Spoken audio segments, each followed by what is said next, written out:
Welcome to the Denasha Harrison Show here on Intellectual Radio. Thank you for joining me on the show.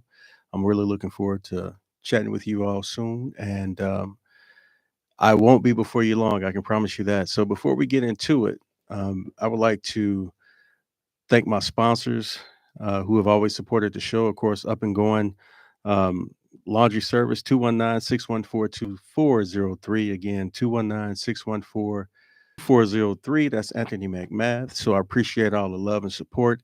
If you ever want your dry cleaning done, whether it's your personal dry cleaning or your business, go ahead and give him a call. Uh, he does great work, and I really appreciate you supporting the show. And also for In the Beginning Ministries, Ambassador O and Pastor KC, thank you for the love and the support. So 516-597-9914. Call that number on Sundays, 8 o'clock California time. That would be 10 o'clock Midwest time. Um, Go ahead and give that number a call for Sunday services starting at that time. Again, In the Beginning Ministries, 516-597-9914. Ambassador O and Pastor KC are running things over at that ministry. It is a phone ministry, so you call in and you'll receive the word. So, wonderful members on that line. Invite anybody that you want to invite to come on that line. So, it's a blessing to listen to the sermons that go on, the word, the teachings, the counseling, the questions that are being answered. So please reach out 516-597-9914. And lastly, Mr. Roberto from Vivint 479-434-8538. Again, Roberto from Vivint 479-434-8538. So if you need some cameras installed at your business or some cameras installed at your home, he is the person to call. He's located in the South Suburban area. Even if you're not in the Chicagoland area out south, he'll come to you. So once again, Roberto 479-434-8538. Thank you, and thank all of you for sponsoring the Denasha Harrison Show. And if you want to know how you can sponsor the show, please feel free to call 224-800-9719. Again, that's 224 800-9719. I don't call myself much, so not really able to repeat the number like I would want to. So again, thank you for the support. Thank you for all of those who supported the show. If you don't have money to give to the show, that's okay. Go ahead and give your time. Go ahead and make sure that you tell somebody about the show. And if you have any suggestions about the show, please don't hesitate to reach out to me or give me a call. So, a couple of things I want to talk about. Like I said, real quick, I won't be before you long. I'm going to have a conversation with you, and then we could discuss it later on. I won't be going live on Facebook. I got some things to read, and I'm just going to keep it rolling. So, in this present crisis, I'm going to read something that was written a while back, and then I'll let you know who wrote it once I get done.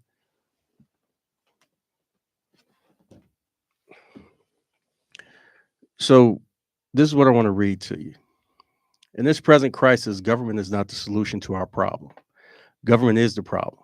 From time to time, we've been tempted to believe that society has become too complex to be managed by self rule, that government by an elite group is superior to government for, by, and of the people.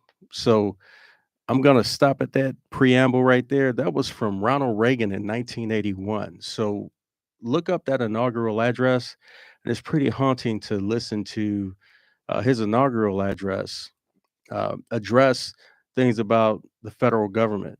Basically, what he's saying is in that inaugural speech that it's not about being too big when it comes to government. It's about how government was so intrusive to the lives of uh, regular Americans.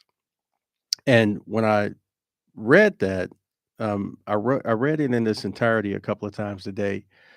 Uh, 1981, I was around, but I wasn't politically savvy. Didn't really know what was going on in the world. But those words, I believe, um, can apply to what we have going on today with the current administration. when we look at how intrusive the Trump administration has been to regular, everyday Americans, uh, it's something that we need to pay attention to. Now, before on the show, I've said, you know, you get what you get when you vote, or you get what you get when you don't vote at all, and you don't have your voices heard.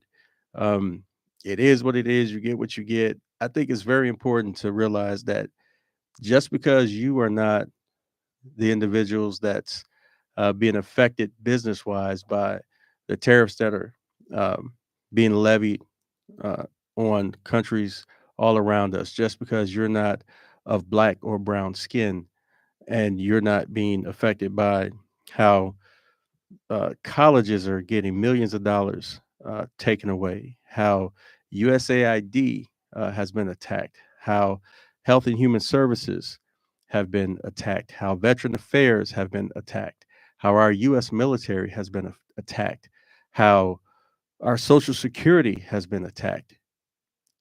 It may not directly affect you at this moment in time, but it's like someone in a house that's burning. Do you really worry about who started the fire if you waking up and there's flames and smoke all around you? Or are you really looking for a way to get out of that house? If you're waking up all disorientated and you got smoke and heat all around you, are you going to really sit and say, I wonder who set this house on fire? I wonder how this fire got set. Was someone smoking? Did they leave a pot on? In that moment, you're not worried about that. In that moment, you're worried about a pathway out of a burning building. And in that moment, it doesn't matter who started the fire. What matters is that you need to get away from the fire before you get consumed by it. I look at this government in the same way. And we know who started the fire in this case. We knew before election what was on the street as far as what this administration was preparing to do. And then let's go back to the first Trump administration. We saw the signs of what's happening today. So not only are we in danger of being burned alive in a burning building, but we know who has set the fire. And it might not be your building today, but it's looking like it's probably going to be your building tomorrow if you don't stand up for the things that we hold dear as Americans. I am not ashamed of this country, not at all. I am very proud to be an American, but I have nothing for those who are in power right now. And I have nothing for those who did not vote. I have nothing for those who voted to cut their nose off to spite their face because they did not want to vote for somebody that was better qualified for the job. You get what you get. Um, I don't believe again that government is the solution to the problems that's going on. I believe that government is truly the problem. I think that if your government is the problem, it's because you elected that government to be the problem. So you're the problem if you stand behind the policies of a government that does not hold our Constitution dear to its heart. And if the problem is you because you cut off your nose to spite your face, um, you know, you who are involved with standing behind this administration, um, I this is my opinion.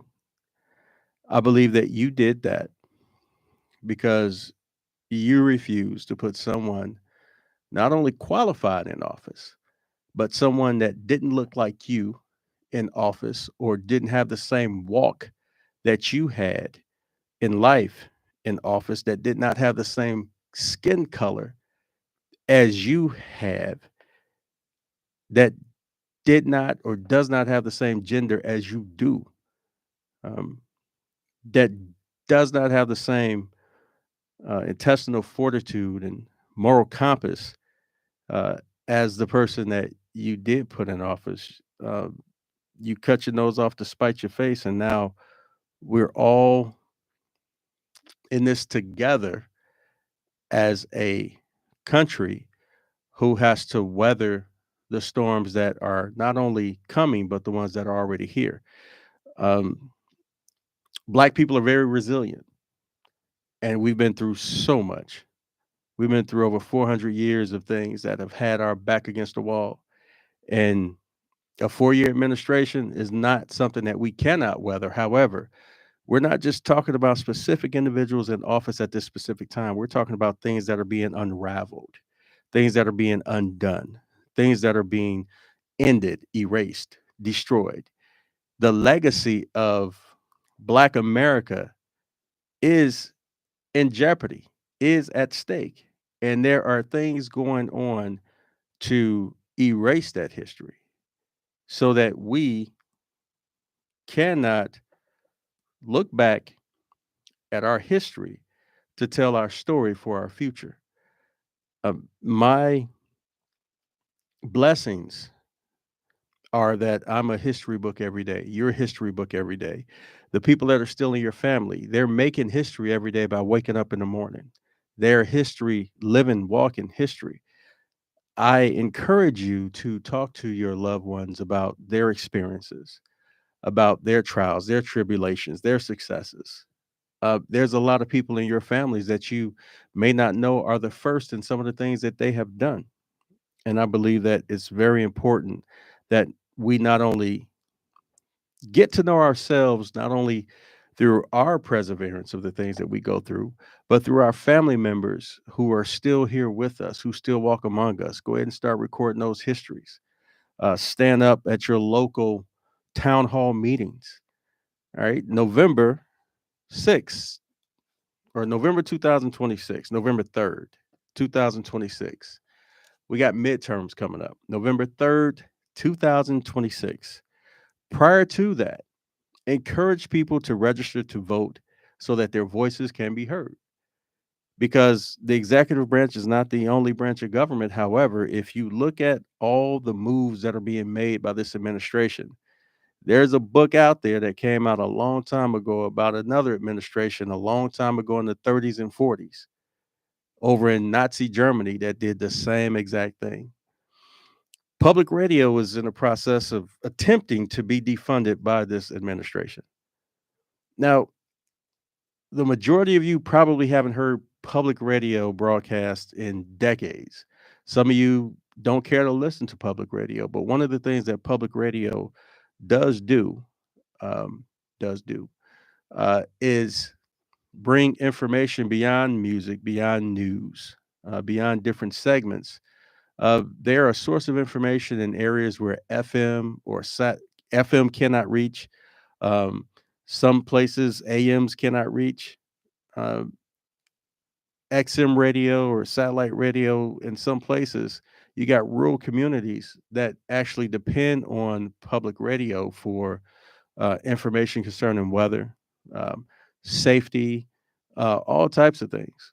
And to defund public radio um, because you feel like public radio is too left, you feel like it's too biased when it comes to a specific party, is the beginning of a process to make sure that misinformation is the go-to. And again, it's the same playbook from way back in the day. When you have people who are legally in this country, according to our Constitution, getting rolled up on by uh, custom enforcement agents, bagged up, thrown in a van, taken to prison, in some cases, sent out of the country, we have a problem. We have a problem as a country, and there's a huge problem when people decide to look the other way, when people decide to say, that's not my problem, that's their problem. It's not going to happen to me. When you look at all the Cubans and Venezuelan people, primarily in the Florida area, primarily in the Miami, Florida area, singing and dancing about voting for Donald Trump.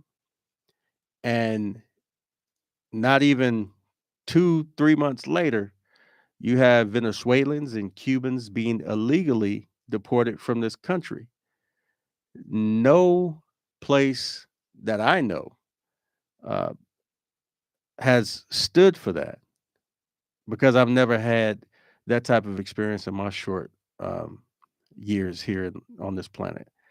I've never, I've never put it past certain governments that's that's been elected to office to do the most concerning our people, concerning black folks, because I've heard the stories, I've seen the stories, I've been a part of some of those stories where people feel so emboldened to think that they can violate your civil rights, that they can violate your human rights.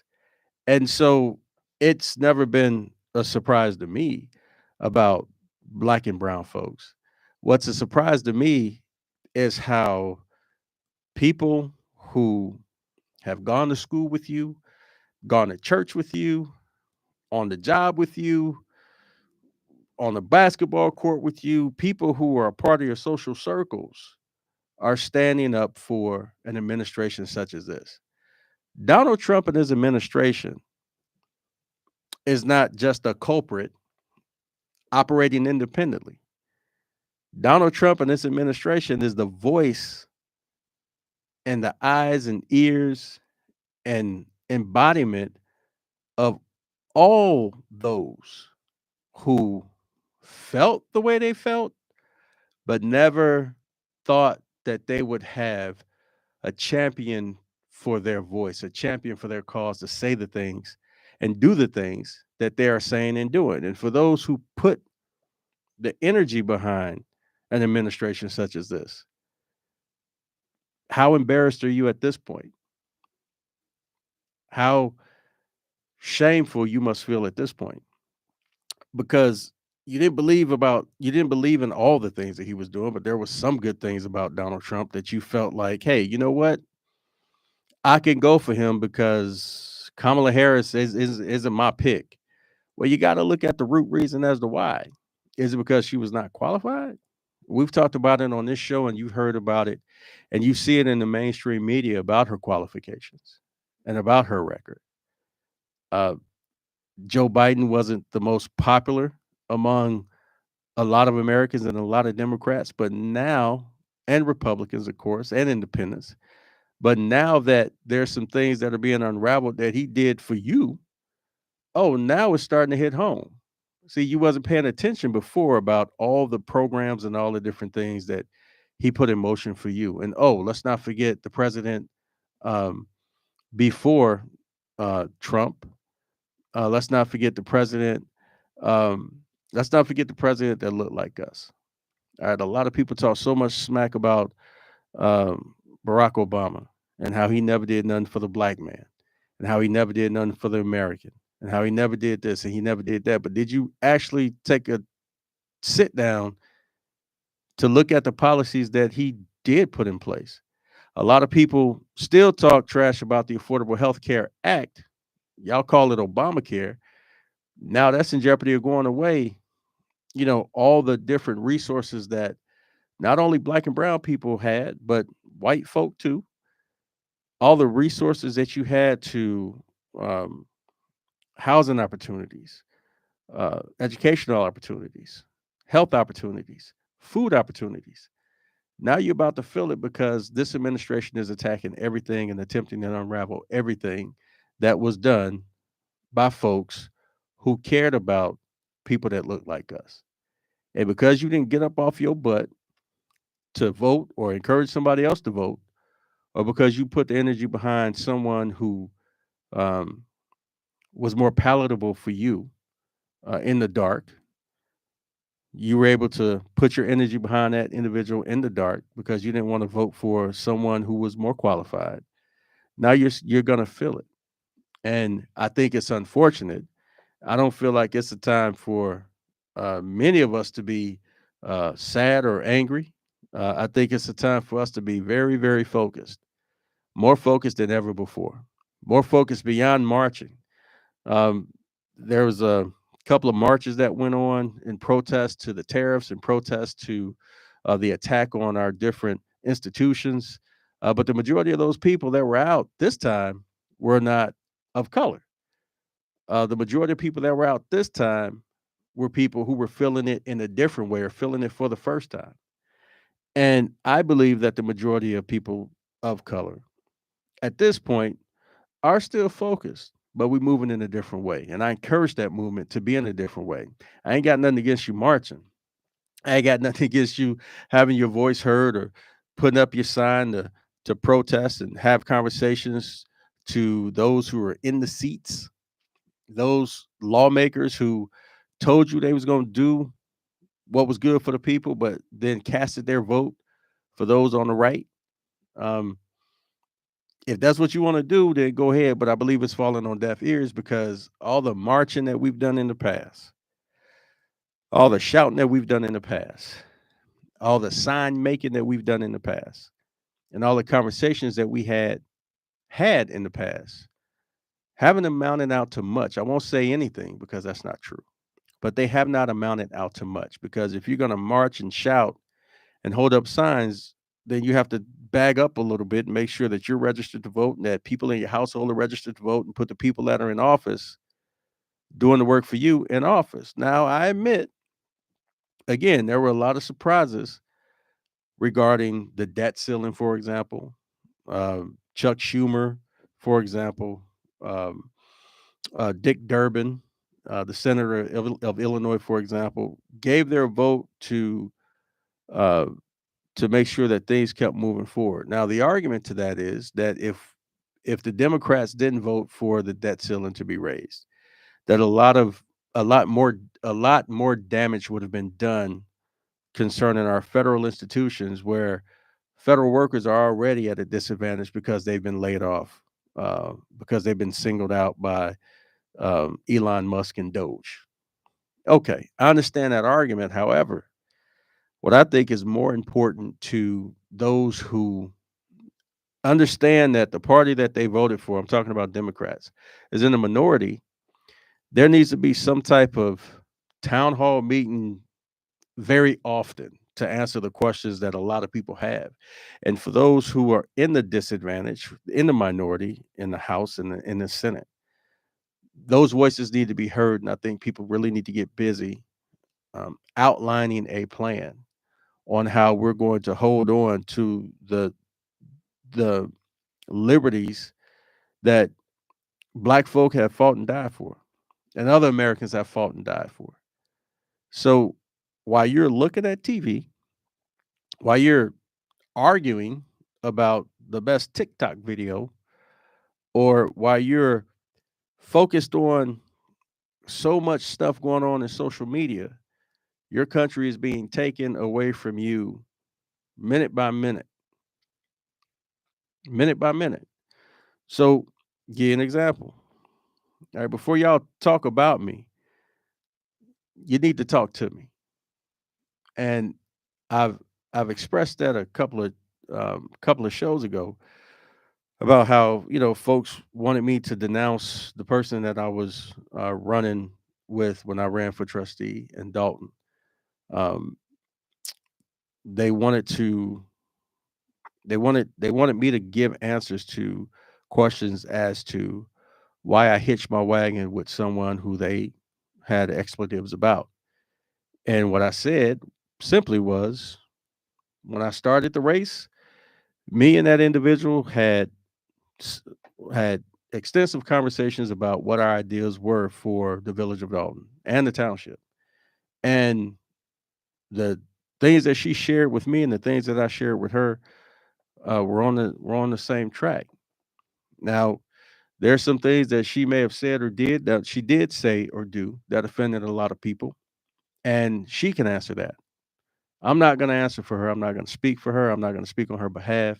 And if you ask me why I hitched my trailer to someone um, who did those things and said those things, my answer to you is this: I am not her, and she is not me. So if you want to know about my plan for a place like Dalton or my plan for coalitions, ask me that because that's what's going to move us forward.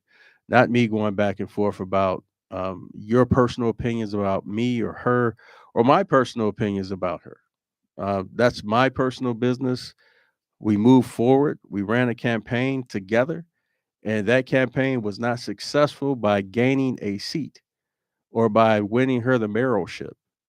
But what that campaign did do was teach me a lot about how I need to move forward if I do decide to run for any other office in Dalton or for any other place in that matter.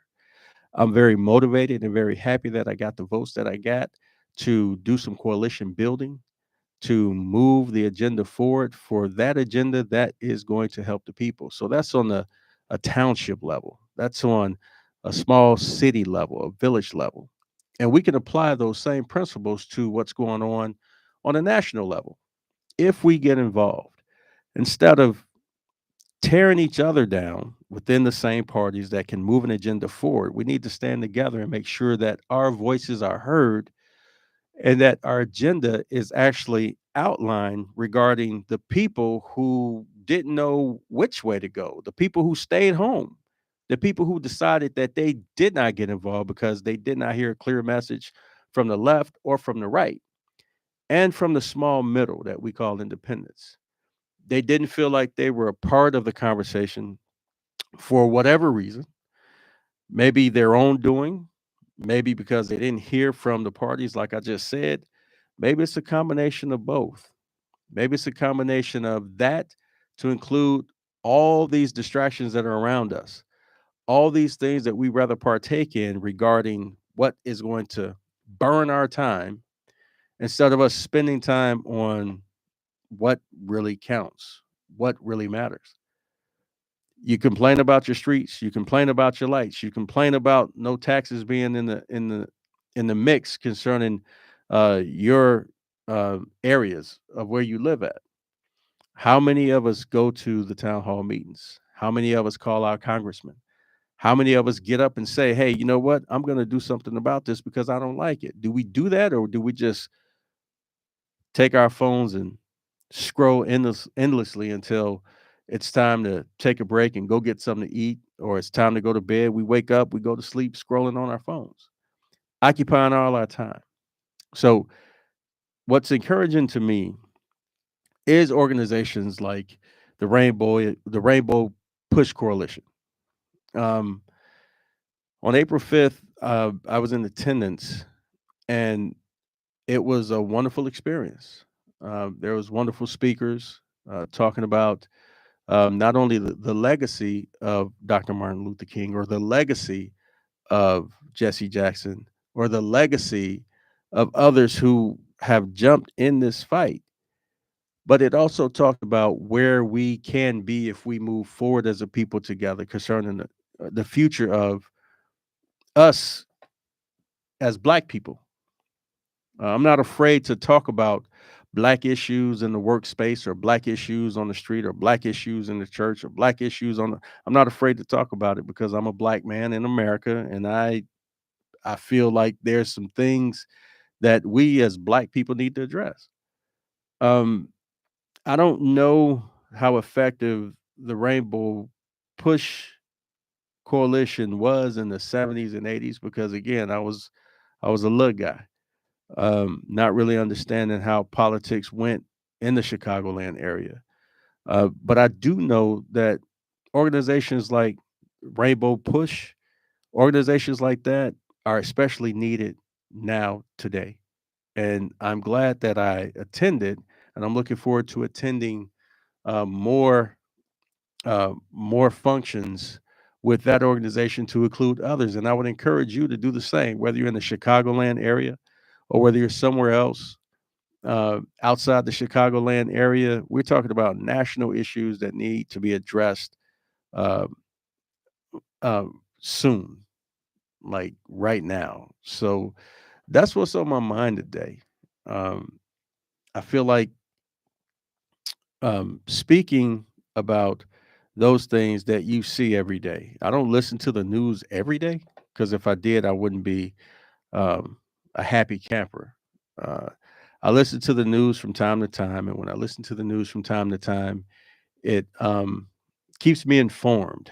I try to ensure that I am um, very unbiased about the facts, what's going on in the community.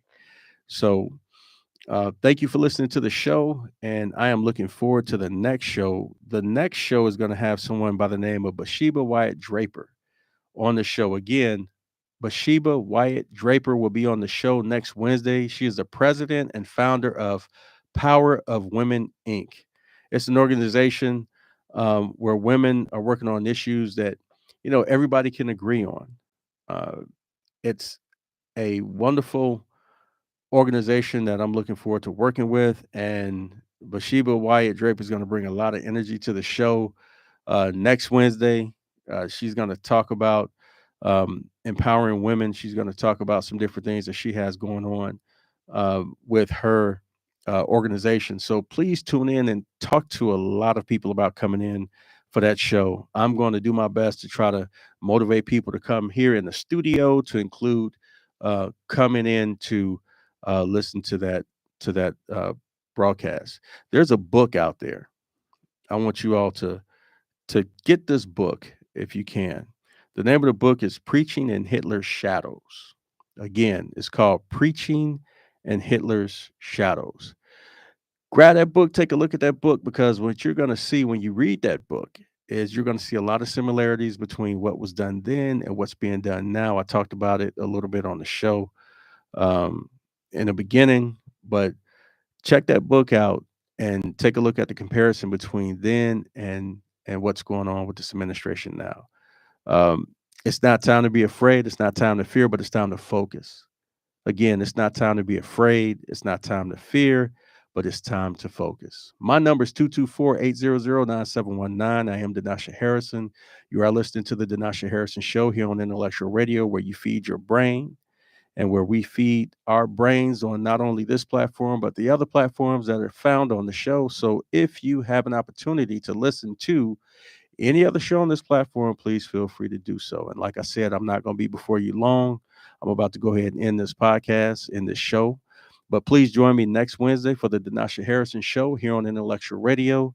Thank you for joining me, and we will see you again soon.